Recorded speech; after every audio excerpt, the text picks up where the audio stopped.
এটা আমার আত্মরক্ষার অধিকার। আমি কিন্তু অন্য রাজনৈতিক দলের মতো ইন্ডিয়া লন্ডন কিন্তু পালাই নাই, আমি পালাবো না। আমি এই কোরআন থেকে পালানো শিখি নাই, আমি এই কোরআন থেকে পিঠ দেখানো শিখি নাই, আমি এই কোরআন থেকে দুর্বল হওয়া শিখি নাই। কাজে আমি সরকারকে পরিষ্কার বার্তা দিতে চাই, আমার আত্মরক্ষার অধিকার বলবৎ করতে হবে। আপনারা কি করবেন না করবেন আমি জানি না। এই উগ্রবাদী ধর্ম ব্যবসায়ী, এই সাপের বংশধরের হাত থেকে এই রাষ্ট্রের জনগণকে রক্ষার দায়িত্ব আপনাদের। যদি আপনারা করতে না পারেন সে দায় আপনাদের, কিন্তু আমার এলাকা রক্ষার দায়িত্ব আমার। আমি হিজবুত তাওহীদ আন্দোলন সহ এদেশের সাধারণ মানুষ যারা সত্যকে সমর্থন করেন, তাওহীদকে সমর্থন করেন, এই উগ্রবাদী তাণ্ডবকে মোকাবেলা করতে চান, আমি যখনই ডাক দেব সারা বাংলাদেশ থেকে লাখে লাখে সৈনিক একত্রিত হয়ে এর মোকাবেলা করতে হবে। এই লড়াই আমাদের মুক্তির লড়াই, এই লড়াই আমাদের বাঁচার লড়াই, এই লড়াই আমাদের ঈমান রক্ষার লড়াই। এই লড়াই আমরা জীবন দেব, পালাবো না। কারণ আমরা কোনো অন্যায় করি নাই, কোনো আইন ভঙ্গ করি নাই। এত বড় হিম্মত এই দেশে থাকতে দিবে না। Who are you? Who are you? তুমি কে? থাকতে দিবা না এই দেশে? দেশ কি তোমার বাপ দাদার? কোথায় কোথায় দেশে থাকতে দিবা না। এখন সময় হয়েছে এদের বিরুদ্ধে দুর্বার প্রতিরোধ রচনা করার। সবাই কি আপনারা রেডি? একটা গোষ্ঠী জঘন্য মিথ্যাচার করছে, অপপ্রচার চালাচ্ছে, বিরোধিতা করছে। তারা প্রথম অনেক জঘন্য মিথ্যাচার করত, সেগুলি থেকে তারা সরে এসেছে। যেমন প্রথম বলতো আমরা খ্রিস্টান, আমরা মানুষকে কালো কাপড় দিয়ে মাটি দেই, বসাইয়া কবর দেই। এই মসজিদটা এরকম এত বড় মসজিদ ছিল না, এটা ছিল ছোট্ট একটা 40-50 জন লোকের নামাজ পড়ার একটা ব্যবস্থা। 2016 সালে এরা গির্জা আখ্যা দিয়ে এই মসজিদটাকে তারা ভেঙে দিয়েছে। সেই মসজিদে নির্মাণ করতে আসা 2 জন সদস্যকে জবাই করে হত্যা করেছে, হাত পায়ে রক কেটে দিয়েছে, চোখ তুলে নিয়েছে। বাড়ির ভেতরে আশেপাশে 114 জন নারী শিশু পুরুষকে তারা আহত রক্তাক্ত বিকলাঙ্গ করেছে। আমার বাড়িঘর লুটপাট করেছে, আগুন দিয়ে জ্বালিয়ে দিয়েছে, আরো অনেক ভয়াবহ ঘটনা ঘটেছে। এখন তারা নতুন করে আরেকটা ষড়যন্ত্র করছে। এখন তাদের নতুন ষড়যন্ত্রের সুর হচ্ছে ওই আগের কথা থেকে সরে গেছে। আগে এই জিনিসটা সস্তা অপপ্রচার চালিয়ে আর লাভ হয় নাই। এখন সাধারণ মানুষ দেখেছে যে না, এখানে তো মসজিদ, এখানে 4 তলা মসজিদ, জুমার নামাজে হাজার হাজার মুসল্লি আসেন, আমাদের বক্তব্য শোনেন। তো এই ঢাহা মিথ্যা এখন আর বাজারে যায় না, চলে না। এখন তারা অপপ্রচার শুরু করেছে কি, আমরা নাকি মানুষের ঈমান নষ্ট করতে দাঁড়িয়েছি। এরা ওয়াজ করে, এরা বয়ান করে, আপনারা মনে করছেন এরা দ্বীনের খেদমত করে, কিন্তু আল্লাহ সুবহানাহু ওয়া তাআলার ফয়সালা হয়ে গেছে এদের ব্যাপারে। এদের মুখোশ আল্লাহ সুবহানাহু ওয়া তাআলা এখন আল্লাহ নিজ করুণায় এখন উন্মোচিত করবেন। এটা আল্লাহর ফয়সালা। কারণ ইসলাম আল্লাহর, ইসলাম আমারও না, আপনারও না, কারো না। ইসলাম কার? আল্লাহর। ইসলাম এই দিন, এই কোরআন যার উপরে নাজেল হয়েছে রাহমাতাল লিল আলামিন, ওনাকে একটা দিনের জন্য শান্তিতে ঘুমাতে দেয় নাই আরবের কাফেররা। উনি লড়াই করেছেন, রক্ত দিয়েছেন, পেটে পাথর বেঁধেছেন, শত্রুর আঘাতে আঘাতে জর্জরিত হয়েছেন। তিনি প্রিয় জন্মভূমির মায়া ত্যাগ করে দেশান্তরিত হয়েছেন, যেটা আমরা বলি হিজরত। এত কষ্ট, এত লড়াই, 160টা যুদ্ধ করেছেন। সেই মহানবী এই পবিত্র কোরআন দিয়ে গেছেন মানব জাতির মুক্তির জন্য, শান্তির জন্য। এই কাজ বাদ দিয়ে যারা এটাকে ব্যবসার হাতিয়ার হিসেবে নিবে, তাদেরকে আল্লাহ ছাড়বে না। এই শাস্তি হবে স্পেশাল শাস্তি, চোরের শাস্তি। আল্লাহ বলছেন চুরি করলে হাত কেটে দাও, দুনিয়াতে তার শাস্তি হয়ে গেছে। ব্যভিচার করলে 100 বেত মারো, দুনিয়াতে তার শাস্তি হয়ে গেছে। কিন্তু এই দিনের বিনিময় নিলে আল্লাহ বলছেন হাত কাটার কথাও বলে নাই, বেত মারার কথাও বলেন নাই। এই শাস্তি আল্লাহ নিজের হাতে রাখছেন। বলছেন আগুন খায়, আগুন। হেদায়েতের পরিবর্তে তারা গুমরাহি ক্রয় করেছে, মানে আযাব সহ্য করে তারা কতই না ধৈর্যশীল। এরপর আরেকটা জায়গায় আছে, যারা আমার আয়াত গোপন করে, ইয়াকতুমুনা, গোপন করে, তাদের উপর আল্লাহ লানত এবং লানতকারীদের লানত। যাদের কারণে এদের উপরে লানত পড়বে, তারাও লানত দিবে এদেরকে। সুতরাং আল্লাহর কার্ডস, ইংরেজিতে বলে কার্ডস, মানে লানত, স্পেশাল লানত। দিনকে যারা গোপন করবে, জনগণের সামনে দিনের কথা বলবে না, দিনের উল্টা প্র্যাকটিস করবে, বরং এটাকে ব্যবসায়ের হাতিয়ার, টাকা পয়সা বানানোর মাধ্যম বানাবে, তাদের উপর আল্লাহর স্পেশাল লানত। তারা এই চাষিরহাট এলাকাকে কেন্দ্র করে একটা অরাজকতা সৃষ্টি করার জন্য ফেনী, লক্ষ্মীপুর, নোয়াখালী, চাঁদপুর, কুমিল্লা, এই অত্র দক্ষিণ অঞ্চলে তারা নানান ধরনের বেআইনি সমাবেশ করছে, মিথ্যাচার করছে, উগ্রবাদী বক্তব্য দিচ্ছে। তাদের এই অপপ্রচারে আমাদের কাছে গত কয়েকদিনের রিপোর্ট আছে। নোয়াখালী, ফেনী সহ কয়েকটি জায়গায় আমাদের সদস্যদের উপরে দিনে রাতে হামলা হয়েছে কয়েক জায়গায়। গত 2 দিন আগেও আমার গ্রামে আমার এক সদস্যকে নির্মমভাবে পিটিয়ে হত্যা করার জন্য তারা রাস্তায় ফেলে দিয়ে চলে গিয়েছে। জনগণ উদ্ধার করে তাকে হাসপাতালে, এখনো সে হাসপাতালে মৃত্যুর সাথে পাঞ্জা লড়ছে। এদের এই উগ্রতার প্রচারণার মুখে আমার এলাকার সাধারণ মানুষ আজকে ভীত সন্ত্রস্ত, তটস্থ। আমি যখন এই জুমার নামাজে অংশগ্রহণ করার জন্য আসলাম, অনেকেই আমাকে বলেছেন যে আমাদের নোয়াখালীর ভাষায় বলে এরিও হুঞ্চুনি। আমি বললাম কি খবর? বলছে ওরা নাকি তোমাদেরকে এই করবে ওই করবে, ওরা নাকি 3 তারিখে এটা করবে ওইটা করবে এটা করবে। তার মানে তারা ভেতরে ভেতরে একটা সাংঘাতিক আতঙ্ক, একটা অরাজকতা সৃষ্টি করার জন্য পায়তারা করছে। এই পরিপ্রেক্ষিতে আমরা কি করেছি? আমরা সরকারকে জানাচ্ছি, আইন শৃঙ্খলা বাহিনীকে জানাচ্ছি, আমরা মিডিয়াকে জানাচ্ছি, গোয়েন্দা কর্মকর্তাদেরকে জানাচ্ছি। কারণ আমরা জানি দেশে একটা সরকার আছে, সরকার যথাযথ পদক্ষেপ নেবেন সেটা আমরা আশা করেছি। এখন তাদের সোশ্যাল মিডিয়া, তাদের অ্যাক্টিভিস্ট যারা আছে, এই উগ্রবাদী বক্তাদের অন্ধ অনুসারী যারা আছে, আপনি দেখবেন তারা ব্যাঙ্গাসির মতো বেড়েছে, ব্যাঙ্গাসির মতো। আমি বলেছি যে এই সংখ্যার অহংকারে তারা এই সত্যের বিরোধিতায় নেমেছে। আল্লাহ সুবহানাহু ওয়া তাআলা অতি অচিরেই এই ফয়সালা করবেন, এই সংখ্যাকে আল্লাহ বিনাশ করবেন। কারণ যেই কোনো কিছুর অহংকার দিয়ে আপনি যদি সত্যকে প্রত্যাখ্যান করেন, ওই জিনিসটাই বিনাশ হবে। এটা আল্লাহর লানত। কারণ আল্লাহ বলেছেন ইউরিদুনা লিইউতফিউ নূরাল্লাহ বিআফওয়াহিহিম ওয়াল্লাহু মুতিম্মু নূরিহি ওয়ালাউ কারিহাল কাফিরুন। আল্লাহর নূরকে তারা নির্বাপিত করে দিতে চায়, কিন্তু আল্লাহ সেটা উদ্ভাসিত করবেন। এটা আল্লাহর সিদ্ধান্ত। তো কথা হচ্ছে এই, আমরা দেখলাম গত ইন্টারিমের টাইমে ইউনূস সরকারের সময় তারা অন্তত 600 মব করেছে, 2 থেকে 250 মাজারে হামলা করেছে, 100 অন্তত মানুষ খুন করেছে। তোমরা মাজারে হামলা করলাম, মাজারে বেদাত, সেখানে এটা হয় ওইটা হয় না, আমার এটা তো মাজার না। তোমরা কি করো? হিন্দুদের বাড়ি ঘরে হামলা করো, হিন্দুদেরকে থাকতে দিবা না এই দেশে, হিন্দুরা বুঝবে তোমাদের সাথে।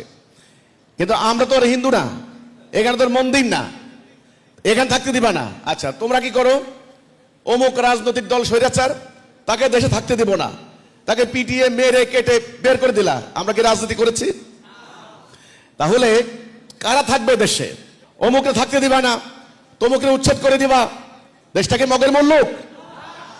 আমি এই পরিপ্রেক্ষিতে বলতে চাই, আজকের এই জুমার দিনে হাজারো মুসল্লির সামনে তাদেরকে আমি আহ্বান করব, তাদের উগ্রবাদী আস্ফালন থেকে তারা বিরত হবেন।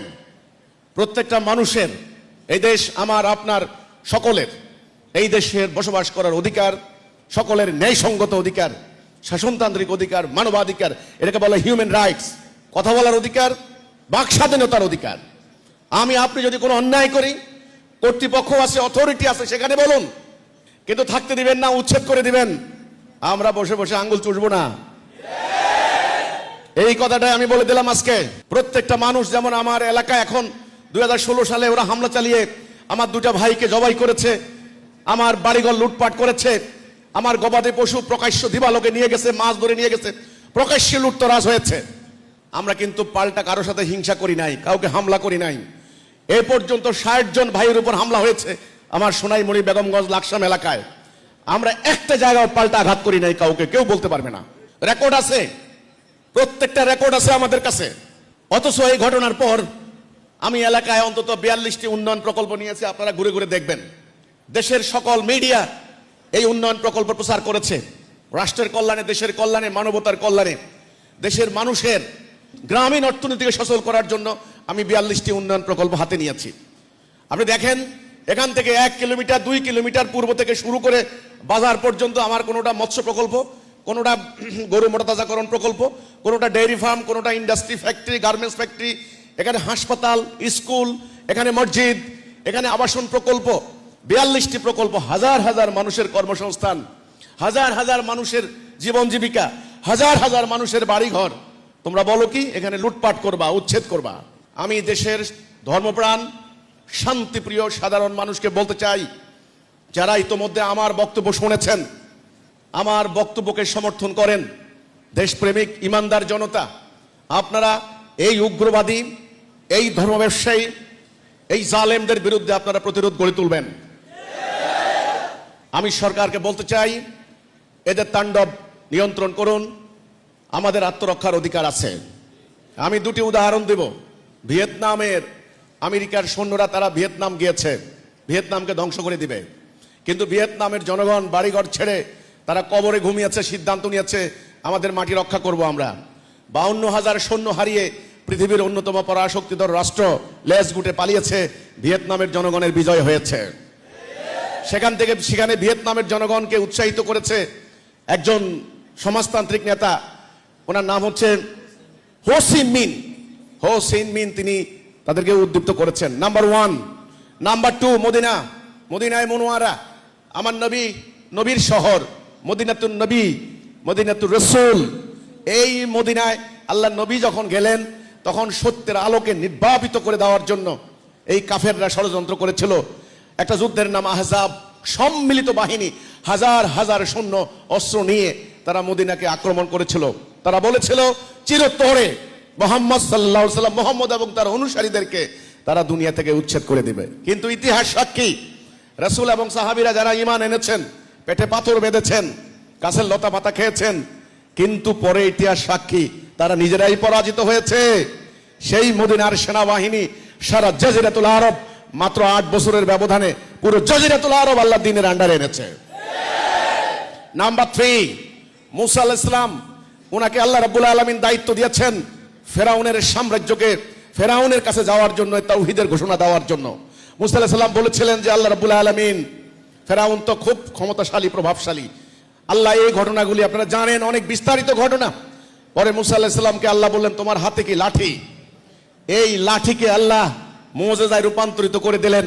লাঠির আঘাতের সামনে ফেরাউন সাম্রাজ্য টিকতে পারে নাই। আমি কথাগুলো এই জন্য বললাম, আমরা সত্য নিয়ে দাঁড়িয়েছি, আমরা কোনো অন্যায় করি নাই, কোনো আইন ভঙ্গ করি নাই। কেউ বলতে পারবে না এদেশে রাজনীতির নামে রাজনৈতিক দলগুলি বহু জাতিবিনাশী কর্মকাণ্ড ঘটিয়েছে, বহু জ্বালাও পোড়াও করেছে, বহু মানুষ খুন করেছেন হরতাল অবরোধের নামে, কিন্তু হিজবুত তাওহীদ কোনো অন্যায় করে নাই।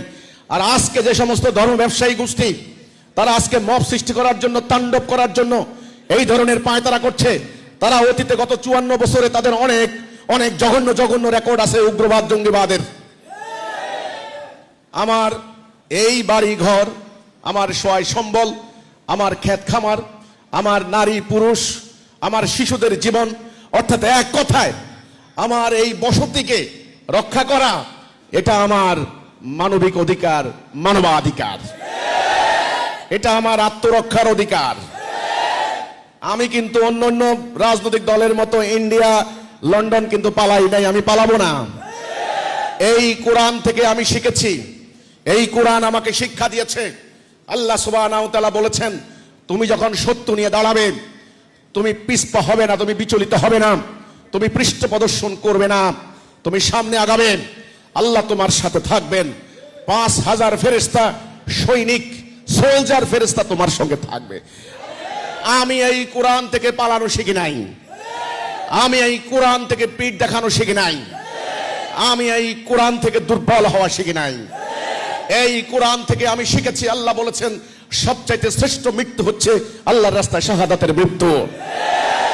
আমরা যারা এই সত্য নিয়ে দাঁড়িয়েছি, মানবতার কল্যাণে এই সত্য ধারণ করে আমরা দিন রাত আল্লাহর কাছে দোয়া করি, আল্লাহ রোগে মরতে চাই না, দুর্ঘটনায় মরতে চাই না, আল্লাহ তোমার রাস্তায় রণাঙ্গনে শহীদ হতে চাই। কাজে আমি সরকারকে পরিষ্কার বার্তা দিতে চাই, আমার আত্মরক্ষার অধিকার বলবৎ করতে হবে। আপনারা কি করবেন না করবেন আমি জানি না।